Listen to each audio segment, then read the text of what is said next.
I know, chasing that dough, hitting that road, getting that money, man. All I know, loading that foe, kicking down doors, getting that money, man. We gon' make it money. We gon' take it Grizzly. We gon' make it money. We gon' take it Grizzly.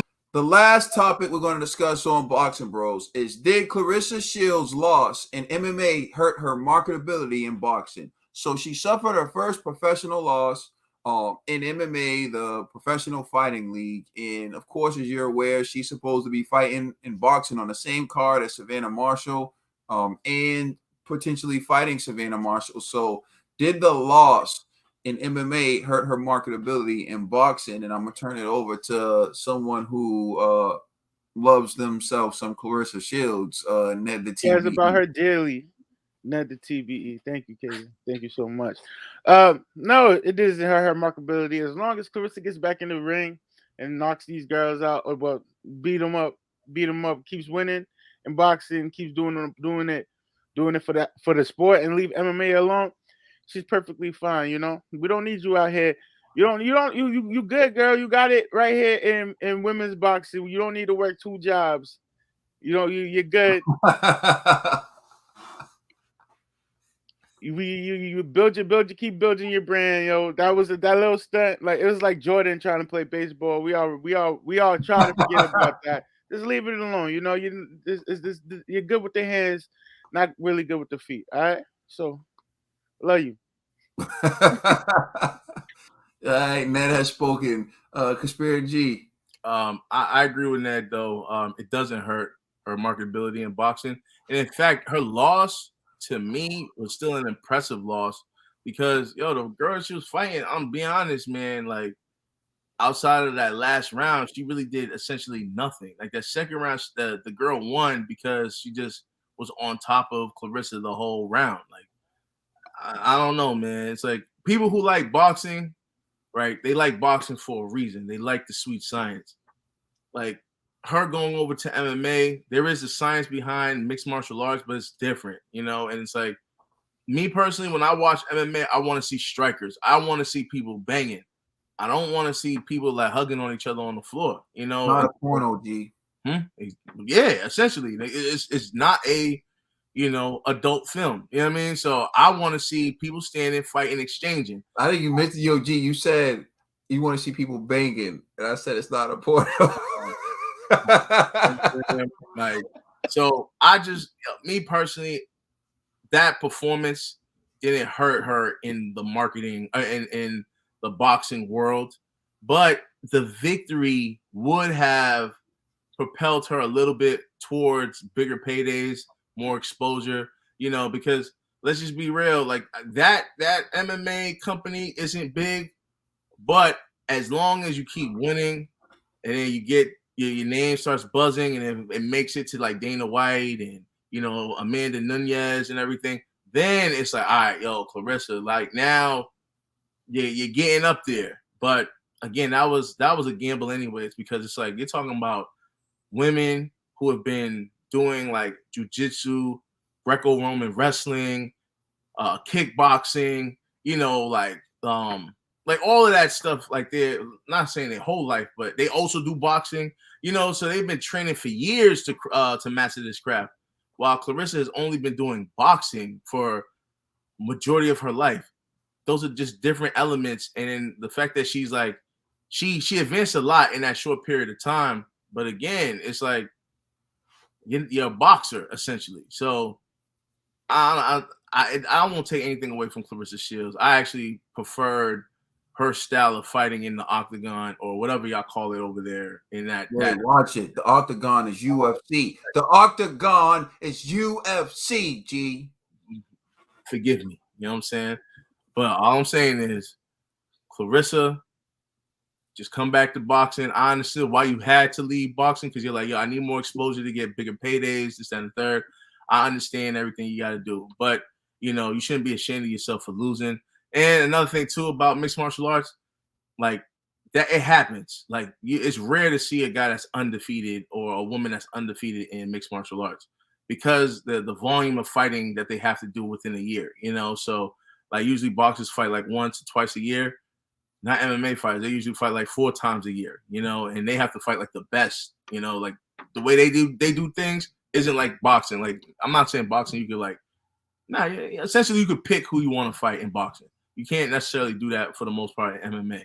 So that's kind of like the differences, and so although they matched her up with a girl that's fairly new, just like Claressa, that girl has been training a lot in mixed martial arts, while Claressa has only been trained for the most part of her life in boxing. So it's just it's 2 different sports, but it shouldn't hurt her boxing marketability. If anything, I think other women in boxing would applaud her for even trying. Like Serrano also does like both, but I'm being honest, I know her for boxing, not necessarily for MMA. Just like I know Claressa for boxing, not necessarily MMA. Yeah, I agree with both of you. I don't think it hurts her marketability in boxing, particularly because it wasn't like she lost in a striking match in the cage. Now, if someone from the cage would have knocked her out, or someone from the cage would have beat her striking and on their feet, then people would have been like, oh man, she's not as bad as she thinks. But the reality is they all had to take her to the ground. They all wanted to take her to the ground because they couldn't deal with her striking ability. And like you said, the second round, I believe the name was Montez. When Montez got her to the ground, she really didn't do much. It was just like she just laid on her. She didn't take advantage of the position, but she was actually given credit for that round. But I felt like prior to Claressa Shields being taken to the ground, Claressa actually did more damage in that round. So, like, if you ask me, and I don't know how they score in MMA, I don't pretend to score MMA fights. I'm not an MMA person. I thought Claressa did more damage in the second round, so I would have given the fight to Claressa 2-1, just based on like the person I think did the most damage in the fight.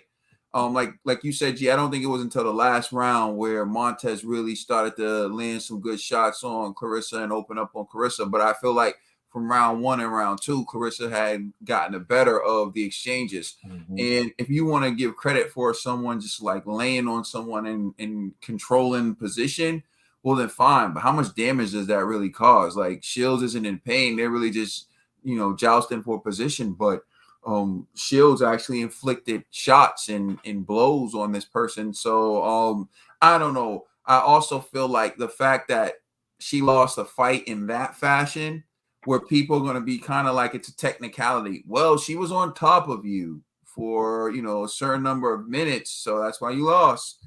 I also think that doesn't hurt Claressa Shields' marketability, because people are like, we all know what would have happened if Shields was on her feet.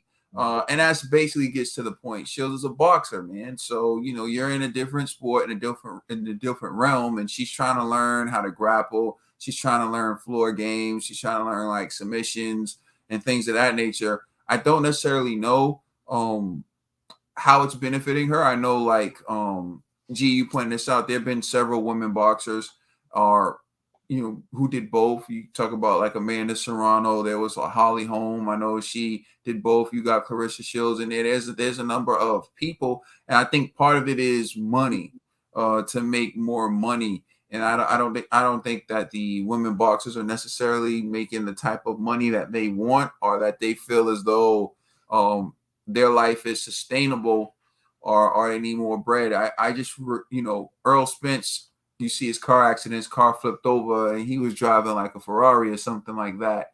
And I saw Claressa Shields preparing for the little documentary, or the little thing they had before her fight with PFL, and she was driving a Nissan Altima, I believe. And that could be just being physically responsible. And I think at the end of the day, a car is a car, so you want to be physically responsible. But at the same time, I do feel as though it's also a statement. Are an example as to the disparity between the pay and what she's making. So with that being said, man, maybe she, like you said, she's trying to increase her brand, try to make more money.